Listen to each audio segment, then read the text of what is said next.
Sa headlines kan mga barata, supply kan Metro Naga Water District hali sa spring asin pumping stations, normal pa. Comelec Naga, bukas ngunya na aldaw na Sabado para sa natatadang aldaw sa voters registration. Mga dating rebeldes in Philippine Army sabay nagatindir sa financial literacy training asin bookkeeping. Uyan mga barata sa aldaw na ini. Ako po si Cristina Valenzuela. Sa tahaw kang mainit na kamugtakan kan panahon, mantinidong normal pa man subuot ang supply kan tubig na nakukuha kang MNWD. Ang detalye sa report ni Melvin Machado. Nasa normal level pa ang spring sources sa pumping station kang Metro Naga Water District. Mayo pa ni nanunutaran ng ehensya na pagbaba o pagbagsak ang water level daw pa sobrang init kang panahon na na-experensyahan ngunyan. Susug kay Mr. Chappy de la Cruz, tagapagtaram kang MNWD, nililibot na kang silang maintenance team ang mga pumping station para maipreparar sa paabuto na El Nino. Sa ngunyan po, may pa kaming nanunutaran na pagbagsak ang mga water levels na. Actually, ang si spring sources ta sa may part kang PD, nasa normal level pa siya. Igwa pa man siyang nagpapahiling pa siya ng dikit na overflow. But tong duwa tang spring source sa Panikwason, maana siyang overflow pero normal ano pa man siya level. Pati itong mga pumping stations ta, mga wells, same, nasa normal level pa man siya. Kaya ang ginigibo kang maintenance team, kang electromechanical, is padagos nindang pigilibot ang gabos ng mga pumping stations para i-prepare nga ni digdi sa papaabuto na tag-init. Gabos sa pumping station ang luway-luway ng ipinapaserarom sa preventive maintenance. Enot nang natapos ang pumping station sa Del Rosario, asin isinunod tulos ang pumping station sa Barangay Kararayan. So, gabos pong mga pumping stations undergo ta na sa preventive maintenance. So, at sa natapos na po kita kang preventive maintenance sa Del Rosario pumping station, naglipat na naman sinda sa Kararayan 1. So, kaya po ang pong malinigan na itong well kang Kararayan 1. Medyo nagbaba po ang discharge niya. So, pero bako yan po but sabihin na nagbagsak na ang sayang water level. Siniguro man kang MNWD na posibleng maghaloy pa ang supply kang tubig na nakukuha sa mga water sources. Alagad inako kan ahensya na may mga barangay na putol-putol ang schedule kang water supply, partikularmente ito mga lugar na mayong transmission line. May plano naman digdi ang MNWD kung paano ini masusolusyonan. Alagad nakapending pa ang proyekto huli tamayo pang nagbabali sa bidding. Sa iling mi po, mahaloy pa ang sa tuyang mga supply na nakukuha sa mga water sources na. Pero day po pigdi-deny kang MNWD na may mga barangays kita na intermittent ang schedule kang sa indang water supply. Especially ini yung part kang gayon sa Kamaligan, Sabang, Abella, Igualdad, San Roque, Kamaligan. Iyan po kaya mayo dyan kitang nakatutok na transmission line. Igwa po kitang project nagigibuhon dyan na kung saan makuha po kita kang linya di sa may Almeda Highway. Nakatutok sana talaga siya. Ang supply na yan. Pasiring naman sa Mabulo Reservoir. Ang reservoir po itutulak ang tubig going to gain sa Sabang, asin sa ibang barangay na sa kuyang nasambitan, pati Kamaligan. Yan lang, nakapending po yan ngunyan, mayong mga nagbibid, may nagbabali, nagpa-participate sa bidding, dahar lang kawon kaya ang price, naglangkaw sa mga presyo ngunyan. Para sa GNN TV 48 Naga, Melvin Machado, Newsbreak. Mientras tanto, aprobado naman kuta kan nakalihis na taon ang pondo para sa 4 na proyekto sa waterline na papagibuhon kan Metro Naga Water District. Alagad kabali ini sa mga nakahold. Pinapundo mo na ini kan opisina, hulitaan budget na naaprubahan kan nakaaging taon, day makasyangunyan, urog na tanagmahal ang mga materyales na gagamiton sa pagpatrabaho kang waterline. Sigun pa kay Mr. Choppy de la Cruz, kadaklan na ikapahe kan water district ang nagagamit nin produktong petrolyo, kaya direktang apektado ang presyo kaini. Dagdag pa ni Mr. de la Cruz, kaipuan mo nang i-adjust o ribayan ang budget antes i-implementar ang nasabing proyekto. Igwa po kitang project nagigibuhon dyan na kung saan makuha po kita kang linya di sa may Almeida Highway. Nakatutok sana talaga siya. Ang supply na yan. Pasiring naman sa Mabulo Reservoir. Ang reservoir po itutulak ang tubig going to gain sa Sabang, as in sa ibang barangay na sa Kuyang Nasambitan, pati Kamaligan. Yan lang, nakapending po yan ngunyan. Mayong mga nagbibid, may nagbabali sa nagpa-participate sa bidding. Dahar lang kawon kaya ang price, naglangkaw sa mga presyo ngunyan. Igo kitang approve project, approve budget sa apat na project na water line. Nakapending naman, pinapundo naman po. So budget ta kay kang last year is different na ngunya na taon dahil naglangkaw po si mga materials na ginagamit na. Especially itong UPVC na ginagamit na. Kasi kadaklan po na gamit kang water district is may halong halit sa petroleum. Especially ining UPVC, ining mga tubong mga plastic. 43% po kayan is from petroleum ang materials kaya. Pandua, ang sarap pang ginagamit mo is ang espalto. So, kung magbungkal kami ning tinampo, kung yan mga inagyang ang DPWH, kaya puan po i-restore mo yan kung ano so dating si original na bago may binungkal. So, yung semento, gabos po nagmarahal, semento, espalto. So, kay puan mi pong ayuson na ang budget bago tayo i-implement itong apat na projects na na-approve last year. Padagos sa mga bareta, inflation rate sa Camarines Sur nagdoble kan nakalihis na Abril kumpara kan bulan ng Marso, uyang sa Kuyang Report. 8.9% ang kabilugan na inilangkaw kan presyo kan mga produkto asin serbisyo sa probinsya kan Camarines Sur kang nakaaging bulan ng Abril. Mas doble ini kumpara kang bulan ng Marso na nasa 4.0% lang ang inflation rate. O ang pagtaas ng presyo ng mga produkto at serbisyo sa probinsya ay bumilis sa antas na 8.9% noong Abril 2026. Noong Marso 2026, ang inflation rate ay naitala sa antas na 4.0% at 1.4% naman noong Abril 2025. Ang average inflation mula Enero hanggang Abril 2026 ay nasa antas na 4.3%. Sa datos kan Philippine Statistics Office, 5.9% ang itinaas sa presyo kan mga food and non-alcoholic beverages, partikularmente sa presyo kan bagas na iguang 13.2% inflation rate, na iyo ang nangingenot na may dakulang ambag sa kabilugan na inflation sa Camarines Sur. 25.9% man ang inilangkaw sa sektor kang transport, hulit Tamarikas na naglangkaw ng 57.4% ang presyo kan gasolina.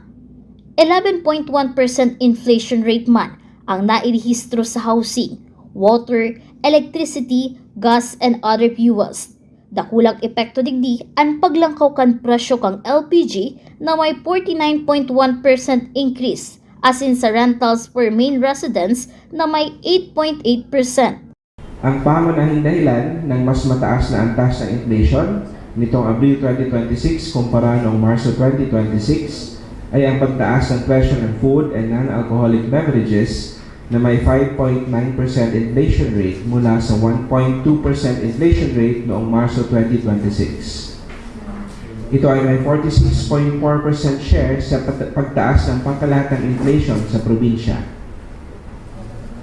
Ang nag-ambag sa mas mataas na antas ng inflation ng food and non-alcoholic beverages nitong Abril 2026 ay ang pagtaas ng presyo ng bigas mula sa pagbaba ng presyo noong Marso 2026. Ang pangalawang dahilan ng mas mataas na antas ng inflation nitong Abril 2026 ay ang mas mabilis na pagtaas ng presyo ng transport na may 25.9% inflation rate. Ito ay may 27.1% share sa pagtaas ng pangkalahatang inflation sa probinsya noong Abril 2026. Ang nag-ambag sa mas mataas na antas ng inflation ng transport ay ang mas mabilis sa pagtaas ng presyo ng gasolina na may 57.4% inflation rate. Ang pangatlong dahilan ng mas mataas na inflation nitong Abril 2026 ay ang mas mabilis na pagtaas ng presyo ng housing, water, electricity, gas, and other fuels na may 11.1% inflation rate. Ito ay may 22.5% share sa pagtaas ng pangkalahatang inflation sa probinsya. Ang nag-ambag sa mas mataas na antas ng inflation ng housing, water, electricity, gas, and other fuels ay ang mga sumusunod. Gas, particular dito ang LPG na may 49.1% inflation rate at renta sa bahay na may 8.8% inflation rate. Nagbaba man ang presyo kag gatas asin sugo sa negative 0.3% inflation. Habang nagkaroon na naman ng pagbaba sa presyo ng milk, other dairy products, and eggs sa antas na negative 0.3% mula sa pagtaas ng Marso 2026. Mantang mayo man paghiro sa presyo kan mga bado, footwear, mga gamit sa harong, recreation, sports and culture, education services as in financial services. Samantala, nagtala naman ng kaparehas na antas ng inflation noong Marso 2026 ang mga sumusunod. Clothing and footwear na may 2.7% inflation rate. Furnishings, household equipment, and routine household maintenance na may 2.6% inflation rate. Recreation, sports, and culture na may 2.3% inflation rate. Education, services na may 1.8% inflation rate at financial services na may 0% inflation rate. Para sa Janan TV 38 Naga, Cristina Valenzuela, Newsbreak. Pinag-eenganyar kan Department of Agriculture Camarines Sur ang mga local government unit na tabangan ang DA na makapag-roll out ding 20 pesos kada kilo ng bagas sa saindang munisipyo. Sigon kay Agriculturist to Rubel Yanaldo, limitado at kakayahan kan DA na makapagpadara ng baratong bagas sa mga rarayong lugar. Ulit tada ikakayanan kang ahensya ang gastos sa logistics as in manpower. Kaya kaipuan ni daan suporta kan LGU. Maawat kang ahensya na mairanis sa mga tao ang baratong bagas na dakulang tabang para makatipid ang publiko. In-encourage po namin yung mga LGUs na tulungan yung DA na mag-roll out ng T20. Kasi masyado pong limiting yung capacity ng National Government Agency, ng DA, sa pag-reach po ng mga malalayong barangays. So, nakikiusap po kami sa mga MLGUs na tulungan kami na mag-roll out ng T20 talaga. In terms of logistics, in terms of policy, in terms of manpower, kasi hindi po namin kakayanin. So, mailapit lang po namin yung bigas, yung affordable rice, yung benteng bigas sa mga tao, malaking bagay na po. So, those are just, that is just one of the examples na kailangan po talaga namin yung support. Sa ibang bareta, bukas ko inaaldaw na Sabado ang opisina kang COMELEC sa siyudad ng Naga para maghalat kan mga naglalamag sa pagpaparehistro para sa barangay asin sangguniang kabataan eleksyon sa bulan kan Nobyembre. Susog ki Attorney Mike Cujulia, City Election Officer kang Naga. Mapahingalo sinda sa aldaw na Domingo asin mabuelta sinda sa pagparehistro kan mga botante sa maabot na Lunes anhuring aldaw kan voters registration. May 12 hanggang 16. Okay. Tapos pangala magitang Domingo lang. Okay. Domingo lang may laog. Then 18, last day na po ang 18. Hanggang anong oras? Ano po, 8 to 5 man po giraray. Siyempre, by 3 p.m. ko gapang nakalinya dyan, kukanuntan si pangaran. Tapos ilista sinda, ubusan tatlong matapos sinda. Hanggang matapos po itong mga nakalinya nasa listahan.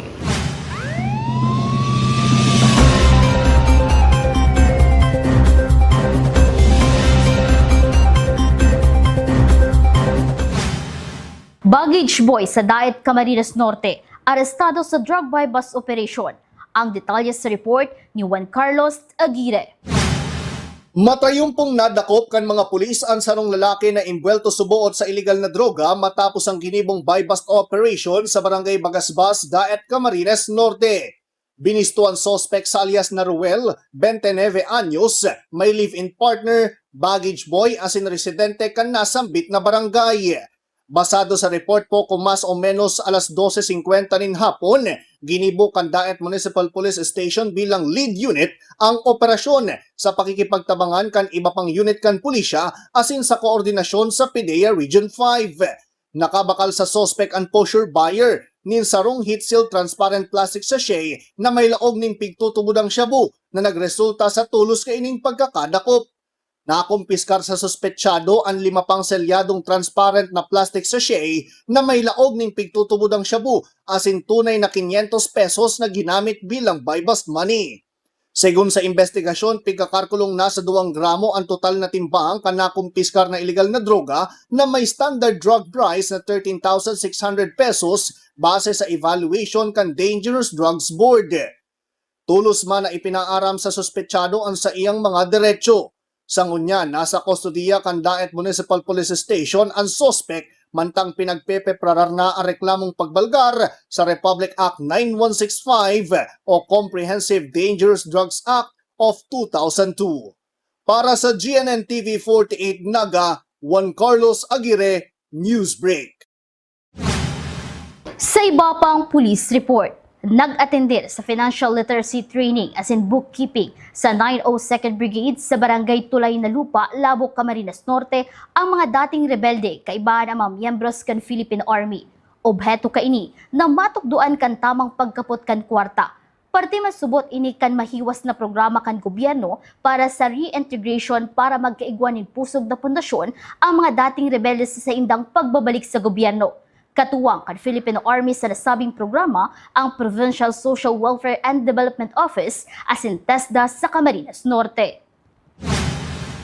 Sa iba pang bareta, matapos ipangapodan sa social media ni Mr. Alan Yondanga kan City Event Protocol and Promotions Office kung si Isayan may pagkaaram sa nagraot kang Naga is the Heart installation na tulos subuot ipaaram sa barangay. Nagsimbag man si punong barangay Leoncio Libuet na subuot mga minor de edad ang nagraot kaini na mga taga-Austria Village. Nakatalaan man subuot kaulayon ang mga magurang kan mga aki na iyo ang itinutukdo kan mga testigo. Yan ang mga bidang baretang nakalap kan mas pinuksog na puwersa kang GNN TV 48 Naga News and Bicol First. Dahil malingaw na follow ang samuyang official Facebook page GNN TV 48 Naga. Padagos kaming mahatod din mga baretang garantisadong nangingenot asin napapanahon. I-hit ang subscribe button sa samuyang official YouTube channel, GNN TV 48 Naga, para updated kita sa mga bareta asin istoryang bidaan Bicolano, maski aldaw ning Sabado. Ako po si Cristina Valenzuela, asin ini ang GNN TV 48 Naga Newsbreak Weekend. The digital age is here. They warn us of a cold, efficient world where the human touch is lost to automation. But we refuse to accept that choice. At Naga College Foundation, we believe the best future is one led by heart. We equip you with the skills you need to thrive. From our dynamic programs in finance and business, to the hands-on fields of IT and engineering, through our vital health sciences, our justice programs in criminology, and the crucial roles of education in the arts, we cover the entire spectrum of tomorrow's workforce. Here, you don't just become future ready, you become a worker with empathy, a leader who understands that technology must serve humanity. Choose the college that prepares you not just for the job, but for the world. The future is here at NCF. Enroll at Naga College Foundation. Let us build a brighter, kinder tomorrow.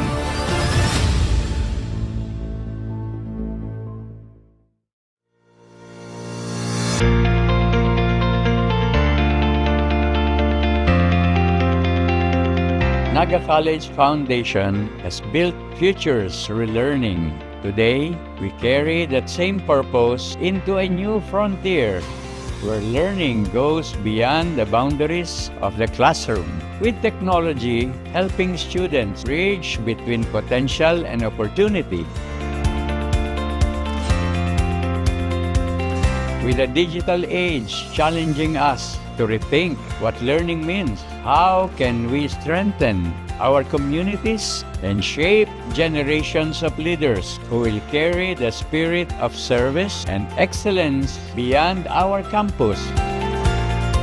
Digital transformation is not just about adapting technology for the sake of it. It's about widening the path to opportunity. Every learner can access the same quality of education with the same confidence to thrive in a fast-changing world. With the support of digital platforms and our partnership with Samsung, every teacher and student is now equipped with a Galaxy Tab A9 Plus.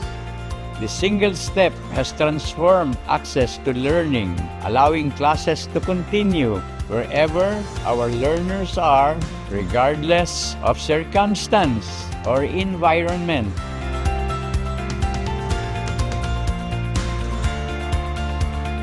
Our educators are no longer limited to traditional teaching method. They have been trained to use app and online platforms to create interactive, data-driven lessons that adapt to how each student learns best, bringing energy and relevance into every subject. Students in turn are collaborating digitally across teams and disciplines, mirroring the very environments they will soon enter in the professional world. We have taken learning beyond the classroom, empowering teachers to inspire and students to lead by embracing technology and making tablets part of our curriculum. Our digital transformation is not simply an adaptation, it is transformation driven by purpose, guided by innovation, and anchored in our belief that education must always serve people first.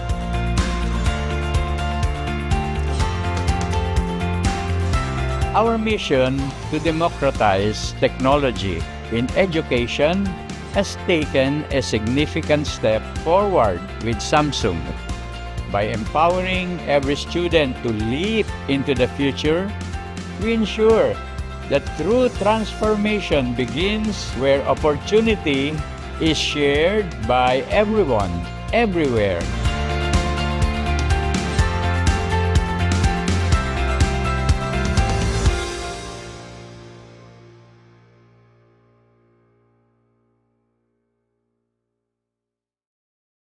Seeing clearly shouldn't mean traveling far from home. At Camsur Eye Center, world-class care is right here in the heart of Rinconada and the Bicol region. With advanced diagnostic tools, ophthalmology specialists, and a team that treats you like family, we bring expert eye care. From children's screenings to managing cataracts, glaucoma, and diabetic eye conditions without the need for long trips. Because your vision matters, and so does your time. Camsur Eye Center, world-class eye care just around the corner.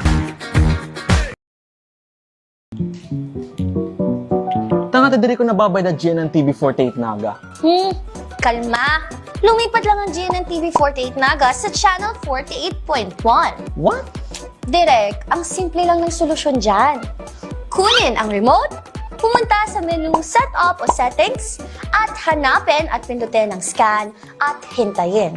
Then, boom! Balik na si GNN sa channel 48 mo. Para sa mga balitang nangunguna at napapanahon, At sa mga programang suwak sa panlasa mo. tutok lang sa GNN TV48 Naga, Bida ang Bicolano! Ano nga ba ang go bag? Ito ay isang halimbawa ng go bag. Maring ito ay isang maging backpack, duffel bag, or sa pagkakataong ito, ang aking go bag ay isang dry bag. Ano nga ba ang laman ng aking go bag? Tubig, pagkain, at gamot. Hygiene kit. Meron pa ako ditong sabon, toothbrush, toothpaste, at shampoo. Flashlights and headlamps. Advisable na magdala po tayo ng power bank. Of course, your communication device, notebooks, and other documents. Duct tape and masking tape. Working gloves. First aid kit. At this moment po, naglagay po ako ng dalawang klaseng rope. Raincoat. Meron po ako ditong mirror, extra batteries, whistle.